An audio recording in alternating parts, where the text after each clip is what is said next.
Juan Pablo Gallego, abogado de la familia de Loan Peña, ha compartido detalles escalofriantes sobre la desaparición del niño. A través de pruebas clave, como los cruces telefónicos, se ha identificado a Laudelina como partícipe en el momento de su secuestro, y también se ha señalado a otras personas vinculadas al caso. Gallego mencionó que la investigación estuvo llena de irregularidades, con intentos de manipulación y ensuciamiento de la escena del crimen. A pesar de las hipótesis y el escaso avance, el caso sigue sin resolverse. Gallego destacó cómo los medios, en su afán de generar contenido, contribuyeron a difundir versiones erróneas, desviando el foco de lo esencial, encontrar a Loan. ¿Quién sos y a qué te dedicas? Bueno, soy Juan Pablo Gallego, llevo algo más de 30 y varios años en la abogacía. Particularmente me he destacado en el rubro del derecho procesal y procesal penal, además de ser consultor internacional y aquí en la Argentina quizás con alguna visibilización a partir de algunos casos muy mediáticos que en distintas etapas de mi carrera me ha tocado llevar adelante, ¿no? Me gustaría preguntarte si llevaste, un poco ya me estabas comentando al inicio, pero me gustaría indagar un poco más, si llevaste otros casos mediáticos, sé que sí, me gustaría que lo cuentes, con anterioridad al caso Loan. Sí. La verdad es que en distintas etapas de la profesión me ha tocado llevar casos que han tenido alguna trascendencia importante, particularmente en un orden comparativo, aunque otra era la época en términos de tecnología, la acusación a lo que fue al cura Grassi, que es un caso que apareció allí por el año 2002, y desde entonces lo llevé. Fue un caso que llevó 15 años de trabajo. Un montón de años. Sí, que llevó una condena. Grassi, para entenderlo rápidamente, era para ese entonces una de las 2 o 3 o 4 personas más poderosas de la Argentina. Además de ser un religioso, ser un sacerdote, mediáticamente, y cuando hablo mediáticamente hablo de 5 canales de televisión, de estos casos que han tenido relevancia o que han tenido, digamos, una importancia mediática, sin duda el del cura Grassi, quizás fue el más trascendente. Probablemente no vuelva a haber un caso de esa naturaleza en la Argentina, por todo lo que significaba. Primero, Grassi era una de las 3 o 4 personas más poderosas de la Argentina. Siendo un sacerdote, sin una graduación alta, era el cura mediático, ¿no? Era el cura de los medios. Estaba en todos los programas. Estaba en todos los programas, vivía en televisión, y era la persona que juraba un presidente, por ejemplo, y era en una mesa de 8 invitados principales, estaba Grassi. La década del 90 había armado una fundación también muy mediática. Él llegó a tener su propio programa y a la vez, era un poco la imagen de la iglesia, ¿no? Tuvo un episodio anterior a esto con Susana Jiménez, con unas donaciones, y después, a raíz de una investigación televisiva, surge esto de los abusos a menores. Sí. Y allí por el 2002, yo con muy poquito más de 30 años, decido representar a los chicos contra 30 abogados. En ese momento Grassi contrata a todos los más grandes gastó estudios. Mucho dinero en eso. Sí. ¿La gente le donaba, puede ser dinero para que él se defienda, o con los donativos él nutrió esa defensa? Mirá, era algo impresionante, ¿no? Incluso era irlo viviendo para contarlo, si se quiere. Cuando estalla el caso el canal de televisión que hace la investigación, en ese momento creo que hace 40 puntos de rating, que era muchísimo, ¿no? Una barbaridad, hoy imposible de lograr. Entonces, y era algo como muy impactante, era un señalamiento a una persona que no parecía, incluso para mí tampoco, ¿no? Y a la vez, un impacto pero impresionante, que por momentos incluso divide a la sociedad, a la pantalla. No puede ser. Pasan los primeros días y este hombre Grassi, que primero se fuga, luego se entrega, pero había como una mirada, como diciendo, ¿será verdad esto? Como una mirada puesta, ¿viste?, en las víctimas. Entonces, a los pocos días es que yo decido tomar la defensa, y voy viendo ahí lo que uno podía ver, desde afuera. Voy viendo un poder que era inmenso, ¿no? Ver cómo este tipo contrata prácticamente a los 30 abogados más importantes de la Argentina, donde en pocos días intentan desarmar la causa. Así que, fue un trabajo, y desde el punto de vista mediático, era una cosa impresionante. O sea, era todos los canales de televisión, todas las radios, era prácticamente en cadena 24 horas, claro, ¿no? ¿Sentís que fue uno de los casos más mediáticos, el más mediático? Yo creo que las características que tuvo lo hacen, digamos, quizás el más mediático y a la vez el más relevante jurídicamente. Un juicio oral que duró poco más de un año seguido, incluyendo la feria de enero, incluyendo la feria de julio, o sea, más de un año de juicio, 12, 14 horas de debate diario, centenares de testigos, testigos famosos. Entonces era prácticamente, estaban apostados los canales de televisión. Full time con eso. Full time, y uno salía del juicio, tenía que preparar el debate el día siguiente y en el medio atender a la prensa y en el medio atender a testigos y en el medio, y además, y ahí quizás fue uno de los poco leading case de esto, de cómo a veces se juegan estas cosas un poco en los medios y también en la justicia, ¿no? ¿Cómo influyen, decís vos, los medios en la justicia? Efectivamente, ¿no? Y cómo, si se quiere, Graci inicialmente tenía todo para ganar en ambos frentes. Es decir, una persona poderosa con capacidad de lobby en la justicia, por un lado, y por otro lado, una persona con un nivel mediático y un conocimiento mediático muy importante y a la vez contrata voceros mediáticos prácticamente número uno. En ese momento el que había sido fiscal de las Juntas, Moreno Campo, Miguel Ángel Pierri, Julio Virgolini, Jorge Sandro, cabezas de grandes estudios penales que a la vez resultaban voceros. Entonces, prácticamente, inicialmente uno veía una división fuerte o mucha gente que decía, no, esto no sé.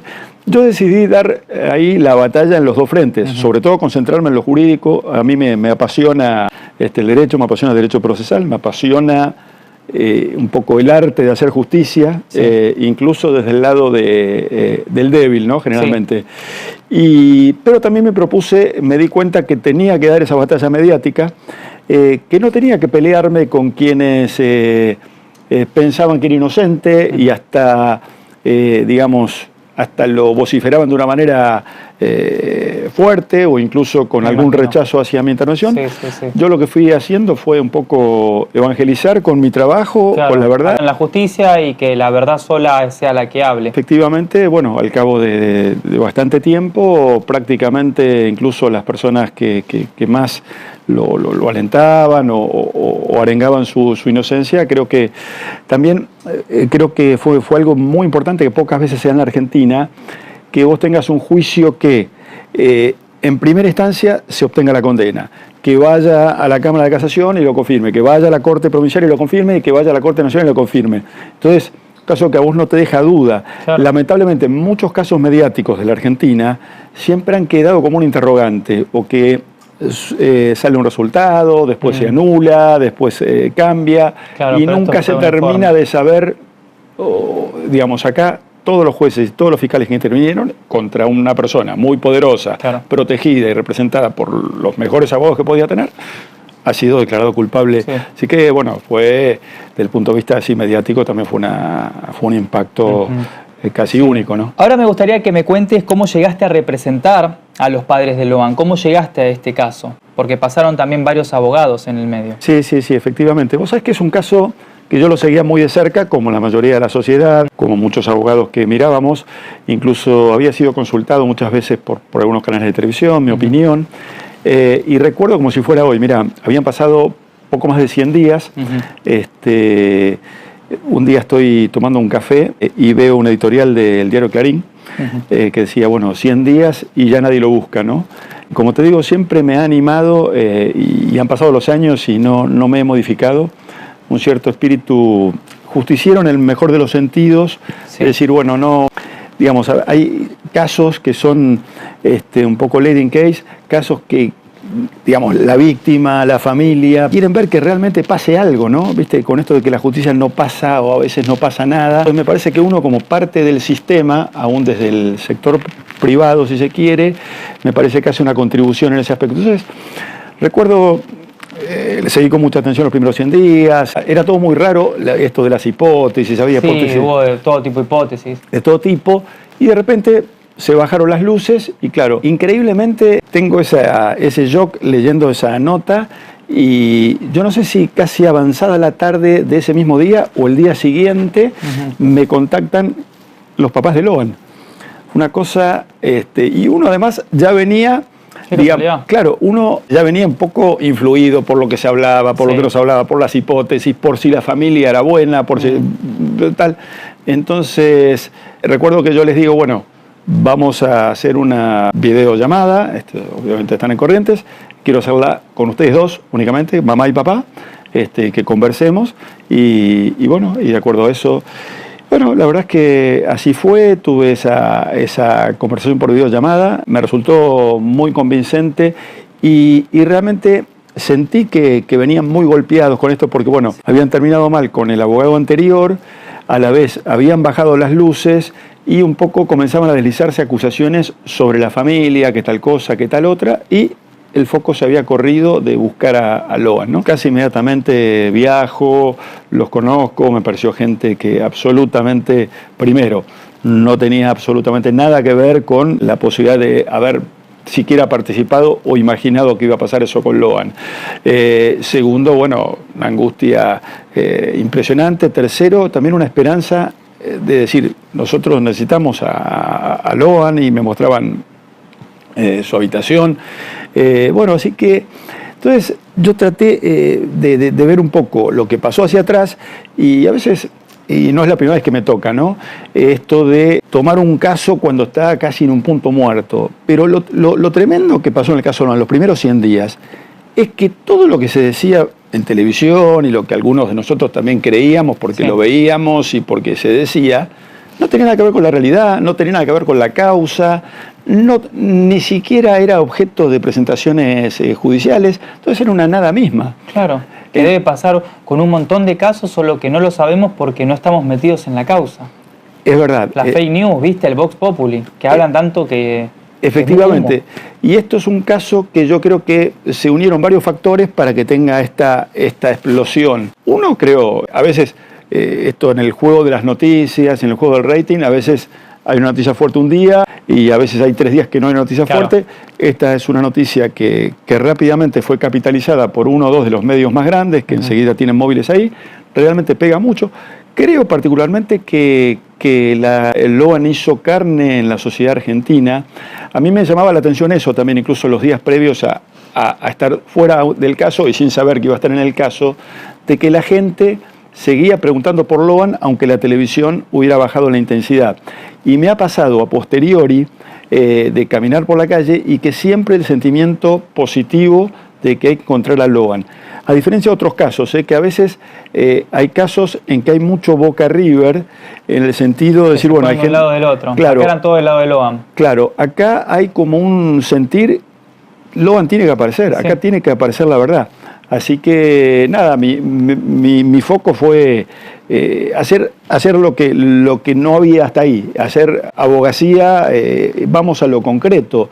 Y yo sentí que de un hecho que era razonablemente simple y un hecho primario donde tenías a las personas videofilmadas en un almuerzo, habíamos pasado a hipótesis insólitas, claro, que daban rating también, porque era decir, bueno, puede ser que una mega red de trata de personas, que lo ha trasladado a tal país, a tal otro, a tal otro, a tal otro. A Colombia se habló de Colombia, claro. Resultó ser, y esto prácticamente está confesado en el expediente en las últimas horas. Hay 2 personas que se dedicaban a inventar estas hipótesis y habían armado, digamos, un circuito de un chat con la mayoría de los medios nacionales, donde cada día bajaban una de estas hipótesis absolutamente falsas, que en el expediente no había nada de eso, ¿no? Entonces, una cosa insólita, hubo... ¿Pero que en torno gente de ahí del mismo pueblo o gente... de otro lado? Este fue un hecho cometido por gente de ese pueblo y empiojado salvajemente y brutalmente por porteños. Todo el grupo de samaritanos que bajó a ayudar a buscar a Loan fue a hacer este mamarracho, que resultó además funcional. Primero, para demorar 100 días la búsqueda. Segundo, para favorecer la impunidad de las personas que, en definitiva, la justicia. Efectivamente, no dejar trabajar a la justicia. Claro. Y mientras esto entretenía a la sociedad con la nada misma, ¿no? Entonces, pues claro, cuando yo pasados esos 100 días, entro a la causa, tenía gente detenida, pero estaba detenida por abandono de persona, o sea, no había nada. Claro. Entonces, digo, rápidamente reconstruyo la escena, que no era tan difícil. Si algo bueno tuvo la parte de medios, de muchos móviles ahí y demás, fue que mucho de lo que ocurrió estaba videograbado. Entonces claro. Vos tenías a los personajes primarios prácticamente desde la mesa hasta ese famoso naranjal, prácticamente, sobre todo yo digo, esto es la figura del artículo 146, acá hay sustracción y ocultamiento, está clarísima la responsabilidad de esta persona, vamos a ordenar un poco esto. Los fiscales me siguen en esa hipótesis y la jueza finalmente termina procesando a los 6 de la mesa más el comisario Maciel por sustracción y ocultamiento. Estamos a punto de que la Cámara los confirme. Estas personas están todas detenidas. También parte, como digo, de este porteñaje que lamentablemente hizo este desastre, bajó un grupo de gente que indicaba ser de una fundación, concretamente de la Fundación Dupuy, así como... Estos agentes de la CIA. Claro. O un supuesto agente de la CIA. Un supuesto agente de la CIA, el americano, que en realidad era una persona que vive en Wilde, y otro de una... Nada que ver. Muy bizarro. No, absolutamente bizarro. Es impresionante, yo creo que a veces tenemos que detenernos en cómo hasta los propios abogados absorbemos la información de los medios, ¿no? Porque, claro, era rarísimo. Yo hoy me veo 100 y pico días atrás, en algún momento invitado por algún canal o hablando, y yo veía, por ejemplo, que justamente el supuesto agente de la CIA, esta gente de la Fundación Solidaria, otro que era de la Fundación La Alameda, Gustavo Vera, que hacían, que estaban con los testigos, que interrogaban, que se metían. Además, a ver, el ABC de un crimen es proteger la escena, por ejemplo. Y vos veías que uno decía, bueno, yo entro con 50 perros, yo entro con 2 focas, yo paso con un tractor. Era algo bizarro y nadie decía nada, ¿no? Claro. Entonces se estaba destrozando la escena del hecho sin ninguna imputación seria, ¿no? Claro. Yo lo que creo es que, a ver, de entrada lo que hubo fue un encubrimiento local que tenía que ver con que hay una persona que hoy tenemos claro que es la persona que se lo lleva, que es un ex militar, Carlos Pérez, que es el que se lo lleva en su camioneta con su mujer Kailaba. Entonces, hay una protección primaria del comisario Maciel, de la policía de este área, y hasta ahí llegaba la cosa. Entonces, más aún, viendo las actuaciones iniciales, creo que se buscaba pensar en imputar por abuso sexual a un personaje menor de ese grupo y con eso cerrar el caso. Pero claro, cayó toda esta banda porteña con más el impacto de los medios y todo deriva en una cuestión donde, claro, en definitiva, el escenario más probable cuando prácticamente me toca ingresar era que a esta gente la iban a liberar de un momento a otro, decir, bueno, acá no hay nada, no se comprobó ninguna hipótesis. Pero bueno, la verdad es que hemos logrado encauzar de una manera lógica y creo que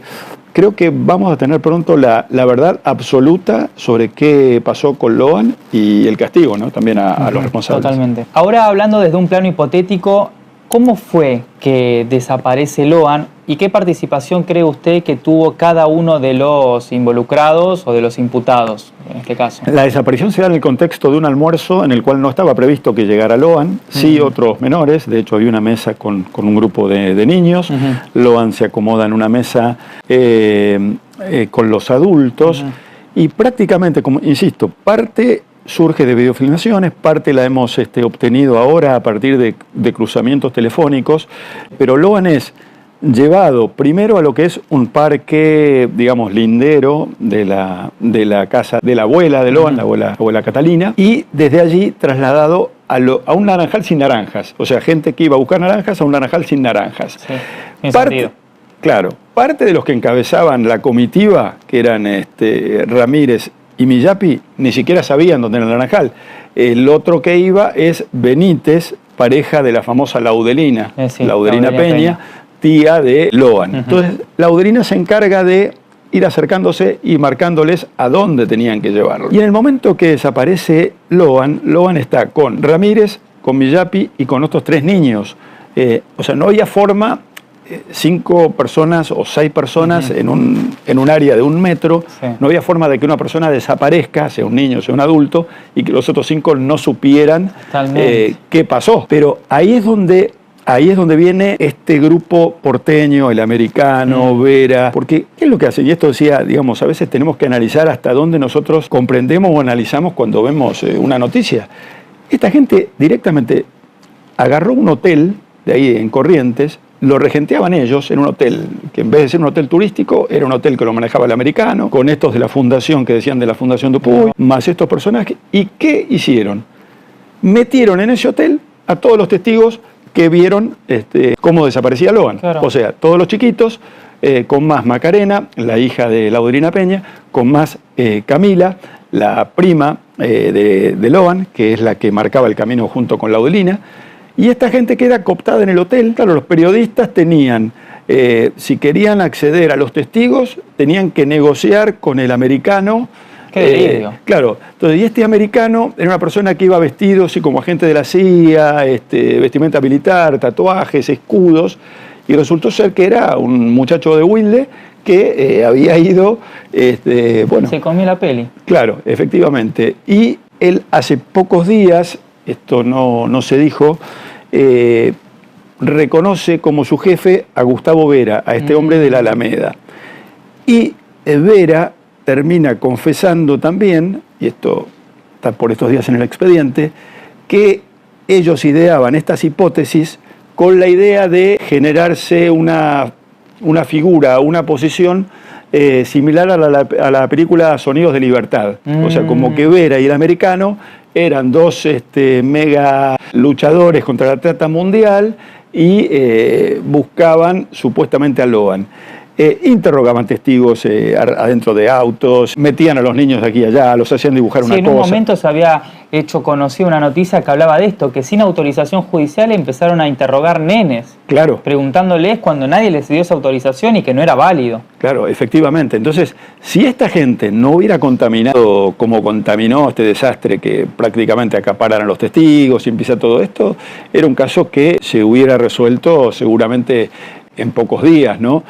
Quizás se hubiera intentado resolver mal para encubrir a Pérez, pero lo que se hizo a partir de la captación de estos testigos, pero incluso, claro, después, los primeros 11 días estuvo en la justicia local y luego pasa a la justicia federal, un poco bajo este mensaje de que habría una situación de trata de personas. Sí. Lo loco es que este traspaso a la Justicia Federal se da sin ningún argumento ni ninguna prueba lógica que indique acá hay trata de personas, con lo cual también eso genera pérdida de tiempo y a la vez la Justicia local se queda con mucha de la información que tenía colectada, la Justicia Federal empieza de cero y en ese empezar de cero todo el acoso de estos personajes que estaban en el hotel, esta gente de la fundación, el americano, Vera, entonces era prácticamente imposible, era todo, con lo cual claro, se llega prácticamente al día 100, al día 101, sin absolutamente nada y con una causa a la deriva y sin la menor información sobre lo donde no era muy difícil reconstruir los hechos, insisto, ¿no? Y esto me lo preguntabas recién. Acá fue claro, Loan se lo lleva hasta este naranjal sin naranjas, incluso Laudrina se va a comer naranja, una vez que guía a la gente que tenía que llevarlo, ella se va a comer naranja a un sector donde sí había naranja, con lo cual era claro que el esquema de llevarlo a Loan tenía que ver con llevárselo, sustraerlo, en fin, lo que en definitiva ocurre. Y no hay ninguna duda a esta altura, que se lo lleva Pérez y Cailaba en una camioneta Ford Ranger y simulan la pérdida de Loan. Toda esa cosa que veíamos los vaquianos buscando, todo esto era todo. Nosotros hemos reconstruido ahora telefónicamente y por momentos Laudrina Peña hablaba con Cailaba, la mujer de Pérez, diciendo, bueno, están viniendo, como diciendo, bueno, ya tienen que volver mientras hacemos que buscamos. Claro. Pero sucede que a las 2 horas y pico o a las 3 horas vuelve Pérez y Cailaba, Pérez bañado y cambiado, la camioneta lavada y sin Loan. Y ahí comienza todo este drama y este calvario contaminado por toda la gente que encubrió, ¿no? Claro. ¿Existe diferencias entre, un poco me lo adelantabas igual anteriormente, pero existen diferencias notables entre tu teoría del caso y la de los fiscales? Y si hay diferencias, ¿cuáles serían? Mira, yo creo que hoy que se ha podido trabajar en una línea razonable, creo que tenemos una mirada cercana.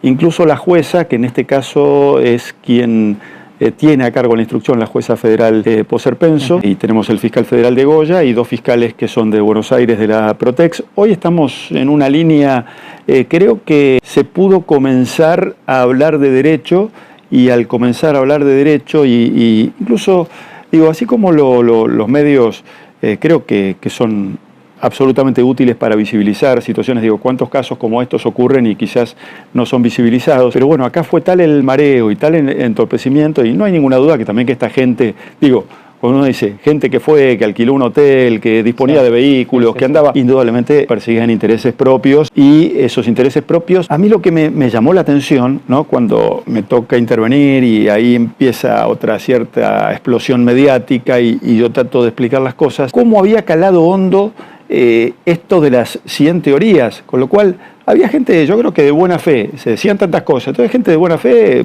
llamemos desde periodistas hasta gente de la calle, no, yo creo que es trata de personas, no, yo creo que es la pista narco. Ahora este americano dijo, bueno, que creo que este hombre Vera le marcaba, mirá, hay que enganchar a alguien que esté en el narcomenudeo, lo hacemos declarar como que él tenía conocimiento de tal cosa. Hacer un show del caso cuando había un nene desaparecido. Claro. Entonces uno se plantea a veces, creo que por eso lo importante de intervenir en estos casos y poder esclarecerlos es también este detrás de escena macabro que muchas veces queda esa eterna duda de qué se plantó, qué fue cierto, qué fue verdad. Entonces, bueno, creo que acá estamos llegando a la verdad a fondo. La verdad se va a conocer, se va a saber al 100% lo que pasó con Loan, y tenemos a los responsables presos, quizás falta uno. Claro. Yo, lo que me estás comentando me recuerda a un periodista que en un momento se hizo como muy viral, que era un periodista, ahora no recuerdo su nombre, pero de América, si no estoy mal, que él hacía vivos en Instagram comentando cuál era como la teoría y todo lo que había pasado, pero si no estoy equivocado, luego lo llamaron a declarar y como que no pudo fundamentar todo lo que había dicho, que dio como toda una explicación de quién lo había llevado, por qué, que como todo, no sé si llamarlo un show, capaz fue de buena fe, pero empezó a decir un montón de cosas que por ahí el mismo entorno del pueblo lo llevó a creer que era así. No sé si lo recordás, no me puedo acordar ahora el nombre del periodista, pero era un periodista como muy morrudito, que estaba siempre ahí, presente, era uno de los últimos medios que estaban, y él hablaba y decía, no, lo que pasó fue esto, en un vivo de Instagram, que después, bueno, nada, no lo pudo, fundamentar. Sí, yo creo que hubo una contaminación tal que por un momento, digo, aparte, vos recién me preguntabas por los fiscales o en este caso por la jueza, y en esta secuencia o en esta historieta eran casi personajes menores porque a nadie le importaba.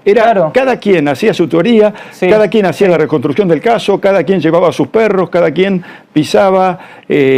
Entonces, yo creo que hubo una no sé si una situación de amnesia, una situación muy rara colectiva que intoxicó muchísimo incluso a periodistas o a periodistas de cierta trayectoria, de pensar. Y, ojo, claro, personas como estos que invocaban fundaciones y demás, bueno, la gente tenía este derecho a pensar de que era gente realmente samaritana, entonces, bueno, realmente fue... mira, uno ve ahora, lamentablemente, un caso nuevo en Córdoba, el caso Lian. Han pasado ahora 20, 25 días aproximadamente, no hay noticias, pero algo positivo por ahora, vamos a ver si se llega a un resultado, que no aparecieron estos locos, porque claro, la mayoría de estos locos están presos, estos entorpecedores, por el caso Loan, pero no aparecieron estos a generar 100 teorías. Yo creo igual que indudablemente hay una ineficacia del Estado a la hora de investigar, a veces hay una falta de dirección. Esto de la cuestión mediática, esto de... claro, yo en 10 minutos pasa algo y te puedo mostrar drones, helicópteros, aviones, botes. Ahora, ¿quién dirige? Digamos, cuando vos no tenés a alguien que te dirija una investigación, los drones y todo esto no tienen una utilidad muy relativa, salvo justo que viste que el tipo que está sobrevolando con un helicóptero a 50 metros ve algo y dice, acá está.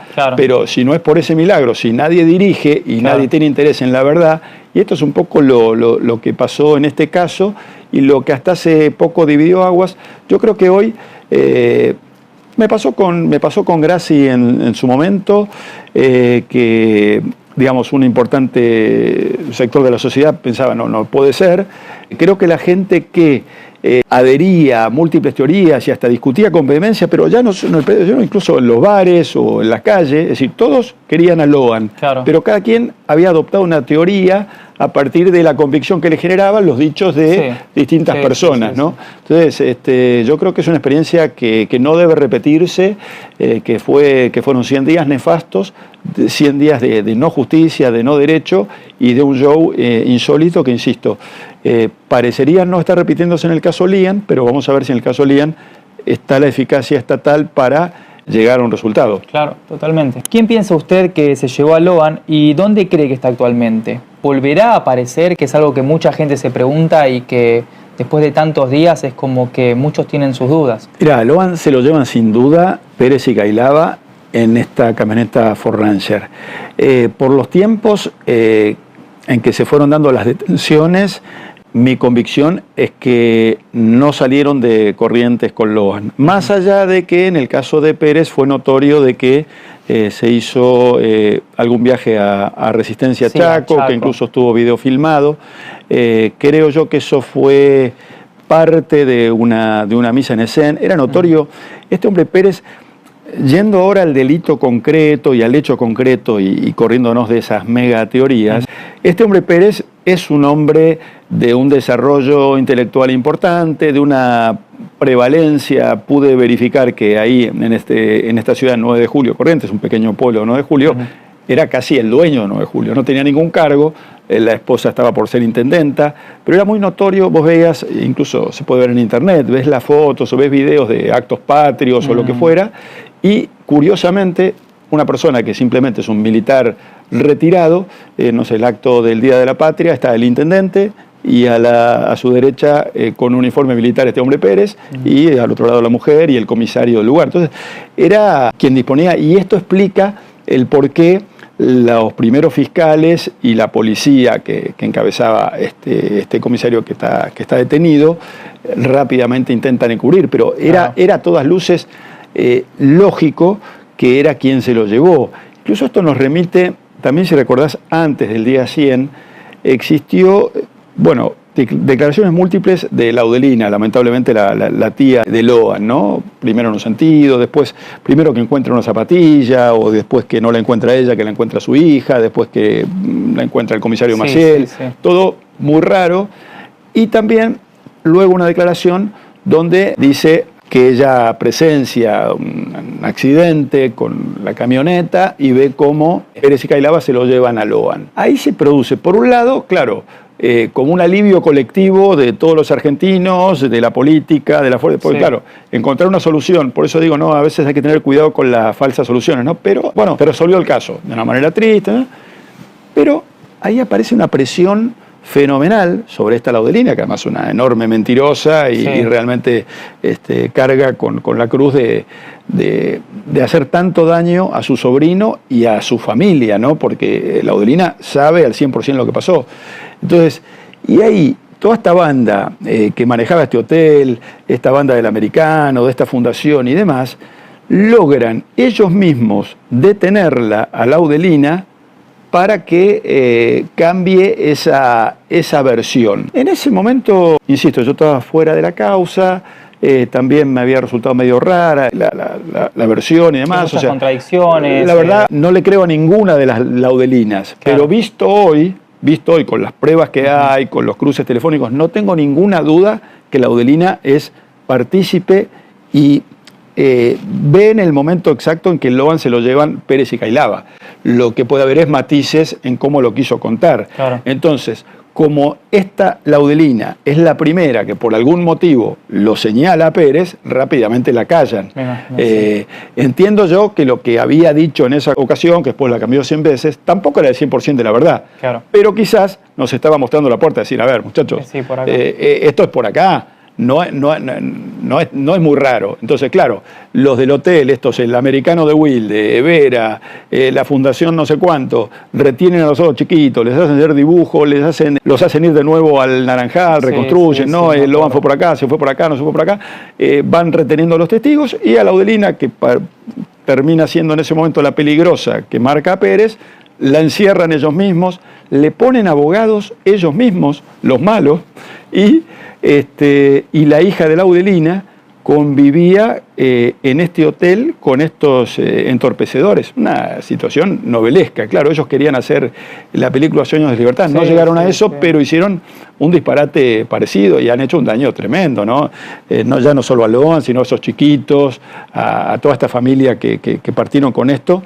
Pero insisto, sabemos que se lo llevó Pérez, tenemos la convicción de que no pudo salir de Corrientes, y entonces nuestro objetivo es encontrarlo a Loan, esclarecer definitivamente el hecho, y por supuesto que tanto Pérez como el resto de los responsables, Laudelina, Millapi, claro, Ramírez, el americano, que todos tengan una condena importante, y la van a tener. Y por eso están empezando a hablar por primera vez. Todo el mundo decía, ¿por qué no hablan? Y claro, los primeros 100 días, si esto era la nada misma, no había ninguna motivación para hablar. Ahora, por ejemplo, el americano dice, bueno, mi jefe era Vera, como diciendo, ojo, no soy yo solo. Creo que se empieza, y vamos a llegar al 100% de la verdad. Que volverá, que aparecerá, o que van a realmente confesar y saber si se encuentra con vida, dónde está?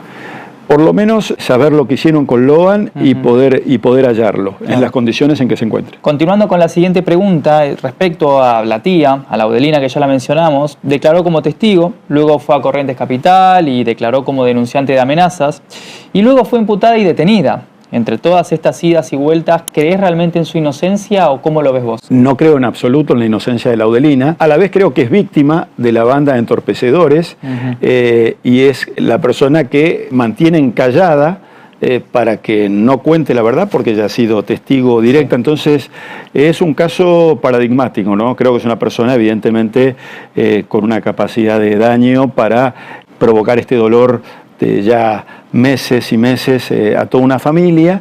Creo que la han cooptado con beneficios y demás. También han cooptado a su hija Macarena. Creo que Laudelina es siniestra y creo que en algún momento se temió que dijera algo parecido a la verdad y desde ahí la tienen cooptado los malos. Pero bueno, va a pagar su responsabilidad. No hay ninguna duda que Laudelina va a pagar esto con por lo menos 15 años. Con todas estas cosas que se contradijo y todo, por falsa denuncia mínimamente. Sin duda. Y lo peor, lo decía el fiscal de Cámara por estas horas que estamos discutiendo el procesamiento en la Cámara Federal, esta gente sigue delinquiendo, es decir, el ocultamiento de Loan es un delito continuado y Laudelina persiste en provocar este tremendo dolor, pudiendo decir en 5 minutos, a ver, pasó esto y esto, lo que todos medianamente tenemos reconstruido. Entonces, esta persistencia en el daño, esta persistencia en el delito y en la continuidad del delito por parte de Laudelina y por parte de varios de estos sujetos, indudablemente va a agravar su responsabilidad y es probable que el desenlace implique un agravamiento de su pena derivado de la situación final que encontremos en relación a Loan. El descubrimiento de no decir las cosas como fueron. Y como bien decís, son 5 minutos que explique todo y se termina. ¿Le parece llamativo el viaje que hicieron Pérez y Cailá a la ciudad de Resistencia a horas de la desaparición de Loan Peña? ¿Existe algo en la causa para sostener que hicieron algo más que visitar a su hija o ir por el supuesto vehículo que dijeron que iban a comprar? Todo es llamativo en la conducta de Pérez y Cailá y todo los indica como partícipes prácticamente protagónicos, centrales y principales de este delito. Pero es notorio cómo este personaje, que no solo era un personaje de inteligencia, sino de contrainteligencia de la Armada, una persona formada, y en este show que veíamos en los primeros días, veíamos cómo, mientras él estuvo libre, durante 3 o 4 días hace varias cosas notorias, además de estos viajes que son videofilmados. Él va haciendo mensajes, manda un mensaje a un chat de sus camaradas militares, un mensaje hacia los fiscales, un mensaje hacia la policía, diciendo, bueno, avisando que iba a lavar la camioneta, avisando que si no aparece Loan me van a terminar culpando. Hacía un juego tan futurista que al final todo termina indicando que él sabía qué pasó con Loan por ser el que hizo lo que pasó con Loan. Claro. Pero todo esto fue muy llamativo. Y en ese viaje, bueno, hay denuncias paralelas y denuncias conexas. Ahí hay un domicilio donde vive una exmujer y una hija de Pérez, concretamente en Chaco. En uno de esos domicilios había un arsenal de armas.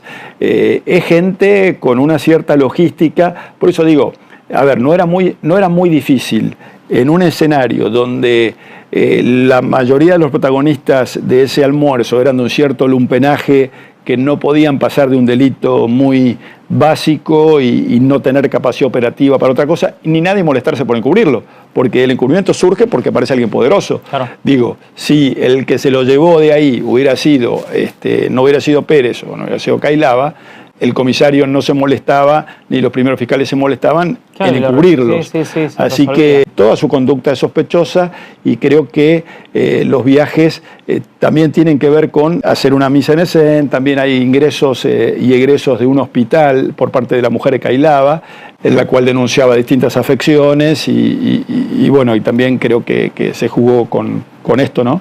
Básicamente, poniéndose ellos en el foco, tapaban lo que hicieron con Loan, ¿no? Claro, como decís vos, como una puesta en escena. Claro. Se habló de un supuesto apagón de luz el día que desapareció Loan y se argumentó que sirvió para supuestamente garantizar la salida de la camioneta de Pérez sin ser registrada. ¿Tiene alguna vinculación con la desaparición de Loan según su óptica, este apagón? Yo creo que muy probablemente todo lo que ocurrió mal en esas primeras horas, incluido ese apagón. Ojo que supuestamente este hombre Pérez iba a ver un partido y si hubo apagón tampoco vio ningún partido. O sea Claro. pero creo que todo se puso toda una logística local rápidamente se puso al servicio de encubrir.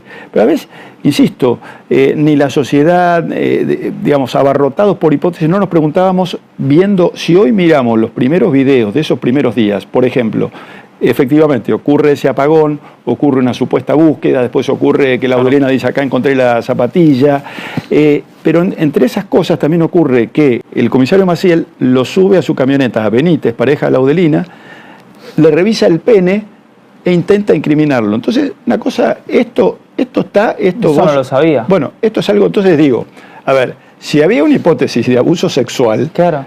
¿cuál era el origen de la hipótesis? Y si no era Benítez, ¿quién era? Entonces ¿Y por estaba... qué lo hizo por motus propio? Claro. No esperó una orden judicial. Efectivamente. Maciel evidentemente tenía el poder como para ejercer una suerte de función judicial y coordinar el silencio, si se quiere, de la justicia y demás. De hecho, pasó que iniciar esta búsqueda, insisto, seguramente mucha gente que participa de esa búsqueda como Baquiano lo hace de buena fe, le dicen se perdió un chiquito y salen, Claro. y salen todos a buscarlo, pero bueno, también en los primeros días, después esto aparece acreditado, también en los cruces telefónicos, Maciel prácticamente amenaza a casi todas las personas que no se podía hacer marchas para reclamar por Loan en esos días. Era Ningún sentido. Si Claro. lo estás buscando de verdad, lo que menos te Claro. importa es que la gente mejor vaya a buscarlo. Efectivamente, entonces usaron esos 11 días en que la justicia local tuvo a cargo la investigación para ensuciar todo lo que pudieron, Sí. pisotear la escena,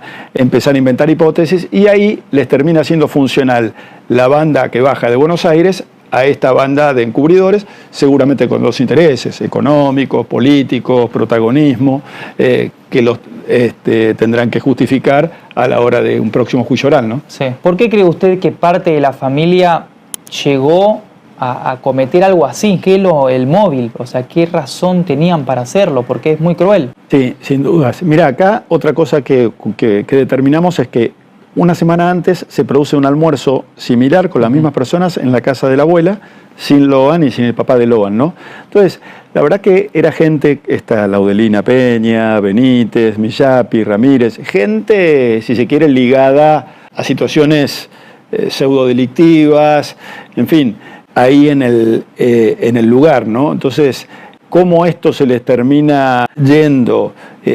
También había participado este hombre Pérez, insisto, ¿no? Me parece que eran 4, 5, 6 lúmpenes que con un pequeño beneficio o alguna cosa, evidentemente son capaces de hacer cualquier cosa, y un tipo de un cierto poder que podía disponer de toda esta gente. Ya, a mí eso me hacía ruido ya viendo las primeras imágenes del almuerzo, es decir, parecía raro que un hombre como Pérez, no por a ver, que se entienda, no para ser despectivo, pero no parecía propio de esa mesa o que Pérez necesitara ir a comer a esa mesa para después ir a ver su partido de River. Claro.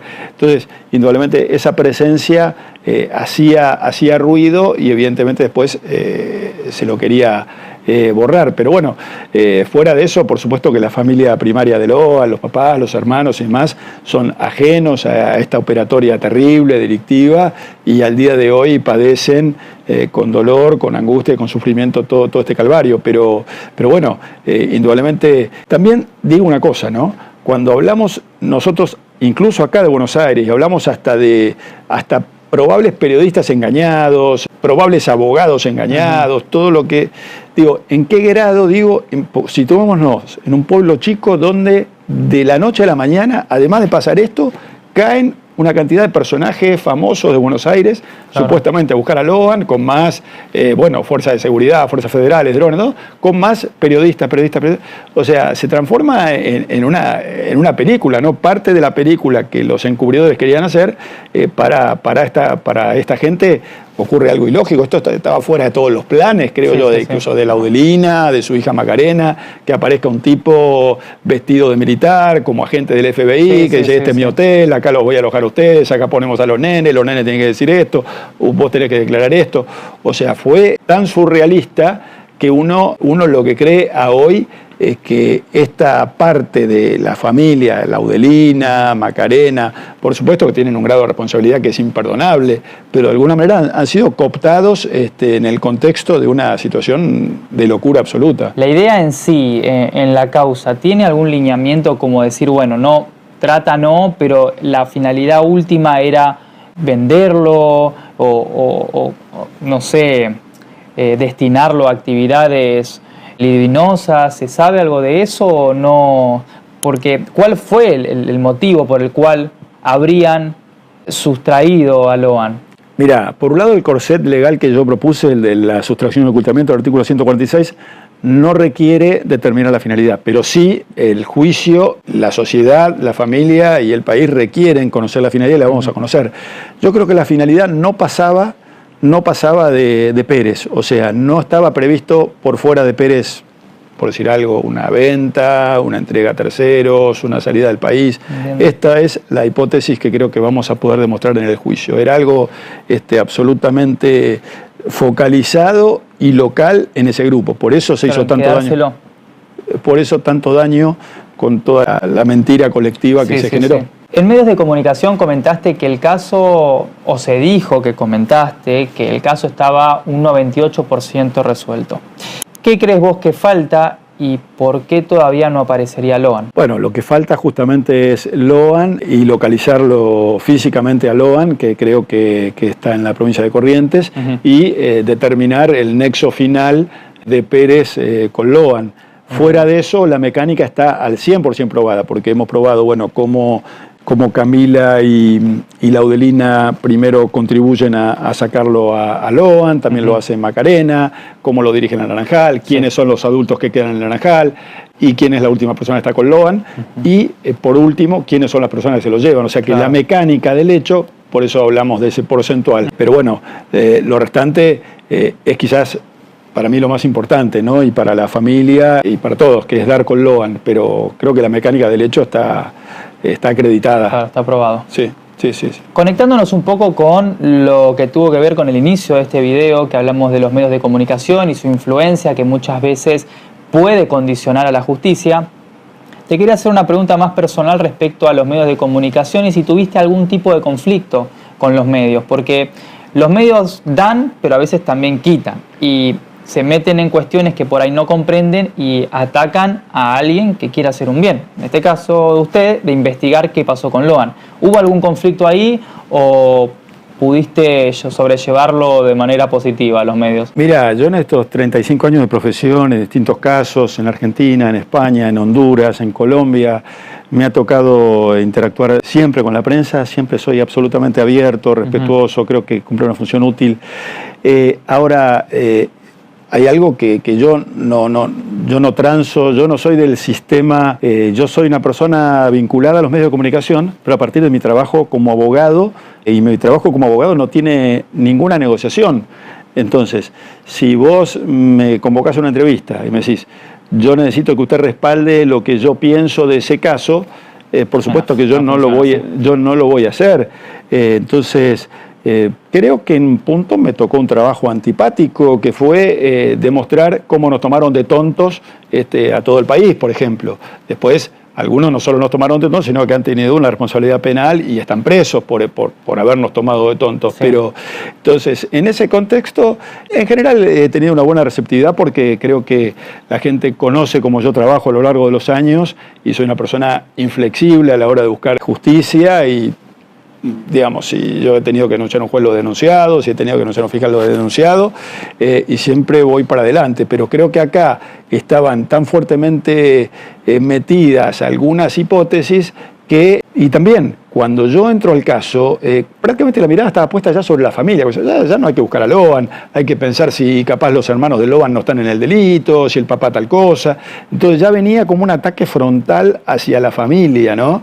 Entonces creo que yo le cambié el final al caso en el sentido de decir, no vamos a buscar chivos expiatorios en la familia, vamos a esclarecer el caso, caiga quien caiga. Y por supuesto, este hombre, Gustavo Vera, es una persona con mucho poder. El americano, la verdad que es un muchacho capaz con alguna cuestión hasta psiquiátrica para hacer lo que hizo, sí.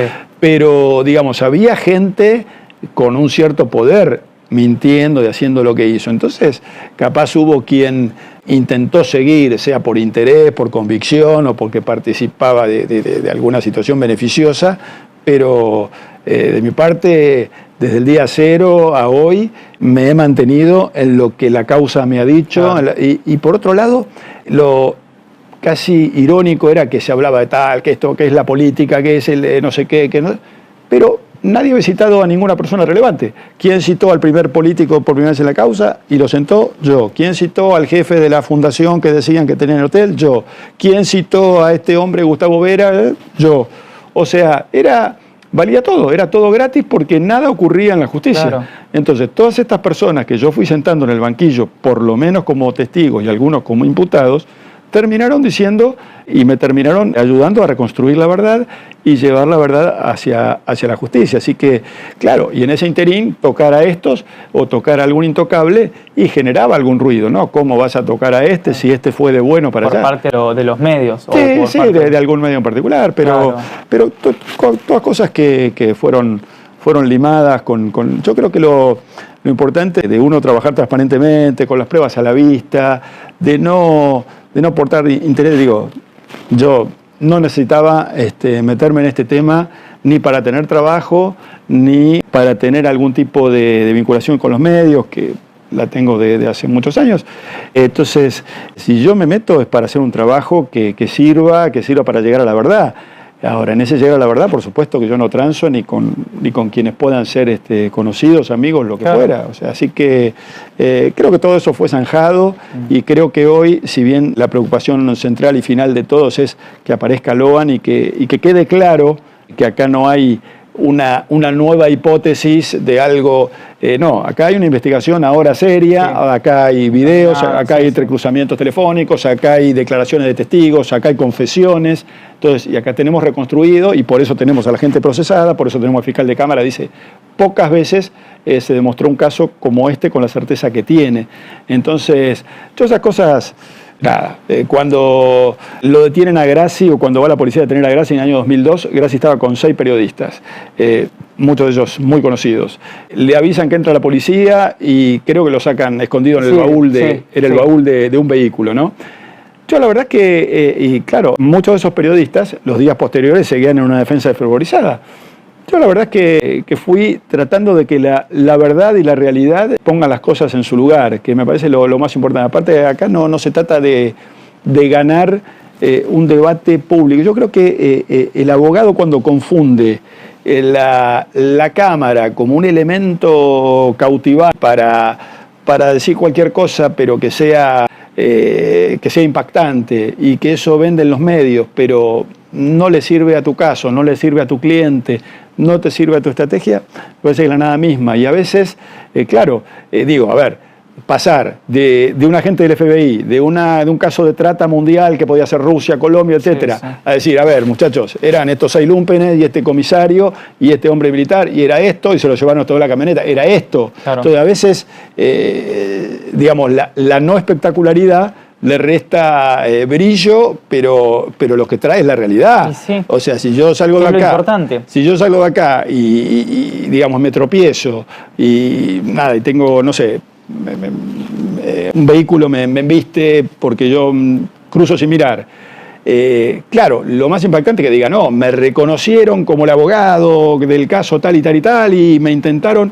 Claro, eso sería tapa, pero si la verdad es que yo me tropecé y Sí, alguien no me vio y no sabían ni pero quién la verdad era, es esa. entonces yo creo que acá hubo mucho de eso. O sea, yo llevé algo a la realidad y llevarlo a la realidad, por un lado, le costó la cárcel a algunos mentirosos y a otros les costó en parte su credibilidad y en parte fue un caso y sigue siendo un caso que ha movido, cada quien ha hecho un relato y a veces hasta poniéndole las pruebas sobre la mesa siguen pensando, pero debe haber otra cosa, Y digo, a ver, acá la investigación en estos 3 o 4 meses que se ha hecho ha sido exhaustiva, hemos entrado por todos lados y yo no he dejado personas sin interrogar vinculada al caso, cosa que nunca se había hecho, con lo cual acá se acusaba por acusar, se decía por decir, es esto, es lo otro, sí. pero no se tocaba a nadie.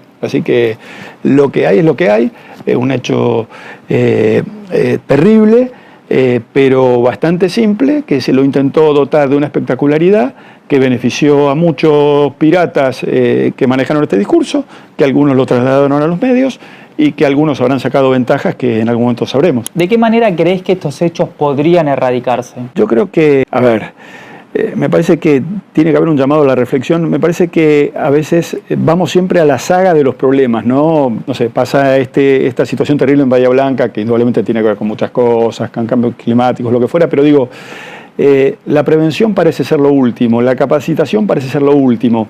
Yo he tenido, así como recuerdo el de Grassi, Telma Fardén, recuerdo, yo tuve el primer gran caso de hackers en la Argentina y en el año 2000 no había ninguna legislación sobre informática. Me tocó trabajar en las primeras leyes de delitos informáticos que se incorporaron al Código Penal. Y curiosamente no había nada de eso, pero había división informática de la Policía Federal, había división, no tenían ni la menor idea. Digo, tristemente sigue pasando parte de esto, ¿no? Yo creo que hay una falta de capacitación, que hay una falta, es decir, después está, digamos, la corrupción, el encubrimiento, cuando aparece una persona poderosa tratar de que no se descubra, intereses cruzados, todo esto siempre va a existir, pero a mí particularmente me ha tocado la experiencia de trabajar como consultor en varios países. Yo organicé todo el Ministerio Público de la República de Honduras, trabajé en Colombia, trabajo actualmente aún en España. Y me ha tocado hacer trabajos que para mí son de una satisfacción, digamos, generar protocolos de trabajo, códigos procesales, cosas que acá se podrían hacer para realmente generar un nivel de capacitación distinto. Y yo creo que acá siempre, lamentablemente, en un país con recursos, también con recursos humanos importantes y demás, es como que tenemos esta cosa de dejar la capacitación, digamos, de no ir a fondo. Entonces pasa, cada vez que pasa algo, estalla. Entonces es como todo. Ocurre un delito donde un menor es el protagonista del delito, bajemos la imputabilidad a 9 años. Ocurre que desaparece un nene de 4. Entonces vamos atrás en vez de ir antes y tener realmente gente capacitada. Que prevenga ese daño, porque ya cuando el derecho penal interviene, en realidad es un mal por otro mal y no lo va a reparar. Exacto, entonces vos tenés un Estado donde siempre falta una pata. Fíjate, hay 1000 temáticas, pero por decir algo, la cuestión de la violencia contra las mujeres. Hay una oficina de violencia doméstica. Cualquier mujer hace una denuncia y obtiene una restricción en cuestión de un ratito. Y después de esos 15 días, ¿qué pasa? Y a veces no pasa nada. Entonces, y es importante que pase si el delito es cierto, como muchísimas veces, y que pase si el delito no fuera cierto, como algunas veces puede ocurrir también. Pero entonces es como que acá, digamos, tenemos los títulos y no tenemos a veces el contenido. Y creo que hay que tener la humildad de decir, hay que trabajar, hay que capacitarse, hay que capacitar a la justicia en muchísimas áreas, hay que capacitar a la fuerza realmente. Yo por estos días estoy trabajando en el caso de Loan con un equipo informático que trabaja con mi estudio, encabezado por Julito López, y hemos encontrado cosas que o no las han querido encontrar o no las supieron encontrar durante varios meses. Entonces, esto te marca. Entonces, a mí por un lado me alegra, yo soy un apasionado del derecho, de esclarecer casos y demás, pero también los recursos del Estado tienen que ser los que van a la cabeza, los que tienen las personas sagaces y capaces para investigar, para dirigir. Entonces, lamentablemente estos casos nos ponen permanentemente en la encrucijada, es decir, realmente tenemos gente para investigar delitos complejos o solo tenemos recursos para mostrar recursos visuales importantes, ¿no? Este es un tema muy reiterativo en la Argentina, lamentablemente, y un desafío enorme para la justicia, y la verdad que en esta etapa tengo mucha intención de ayudar en todo lo que esté a mi alcance para que eso cambie, ¿no? Claro, totalmente. ¿Hay algo que creas que me faltó preguntarte o que te hubiera gustado que te pregunte, de lo que quieras hablar? Creo que hemos tenido una conversación rica, con muchos matices, y creo que exteriorizando, creo que un interés recíproco y una cierta pasión en estas cosas, ¿no? Sobre todo en la justicia, en la verdad, en unir estas cosas, ¿no? Que la facultad a veces te las da, pero que a veces en la calle ves que la verdad va por acá, la justicia por acá, que no todos los jueces. Entonces, nada, yo soy un apasionado de eso, trabajo para eso. Desde 2019 estoy en World Juris Association, una asociación internacional donde trabajamos globalmente en muchísimos países, e incluso reuniendo a juristas de todo el mundo, trabajando en tópicos que algunos son estos, otros son desde pensar el Estado de Derecho, y bueno, nada, eso, a mí esta profesión me ha dado esta enorme posibilidad de desde cero a conocer el mundo y hacer muchísimas cosas, y a veces siento que en la Argentina muchas cosas todavía no las hicimos, y siento eso, ¿no? Sí.